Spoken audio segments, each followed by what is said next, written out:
અંકલેશ્વર તાલુકાના કોસંબડી ગામમાં પશુપાલકે પોતાના ઘર પાસે બાંધેલ ભેંસના પાળિયાને દીપડાએ શિકાર બનાવી તેને ફાડી ખાધું હતું।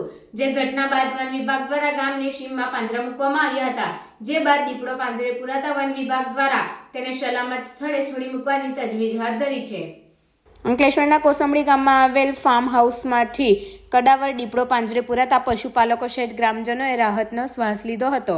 અંકલેશ્વર પંથકમાં હાલ શેરડી કટિંગની સિઝન ચાલી રહી છે, ત્યારે દીપડા સહિતના વન્ય પ્રાણીઓ શિકારની શોધમાં ગ્રામ્ય વિસ્તારમાં આવી ઘરની બહાર બાંધેલ પશુઓનું મારણ કરતા હોય છે।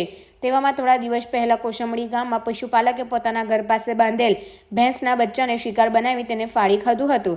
જે ઘટના બાદ વન વિભાગ દ્વારા ગામની સીમમાં પાંજરા મૂકવામાં આવ્યા હતા। તે દરમિયાન કોસંબડી ગામમાં આવેલ ફાર્મ હાઉસ નજીક મૂકેલ પાંજરામાં મરણ કરવામાં આવેલ કદાવર દીપડો પાંજરે પુરાયો હતો। આ અંગેની જાણ ગ્રામજનોએ વન વિભાગને કરતા વન વિભાગની ટીમ દોડી આવી હતી અને પાંજરે પુરાયેલા દીપડાને નર્સરી ખાતે ખસેડી તેને સલામત સ્થળે છોડી મૂકવાની તજવીજ હાથ ધરી છે। ત્યારે કદાવર દીપડો પાંજરે પુરાતા ગ્રામજનોએ હાશકારો અનુભવ્યો હતો।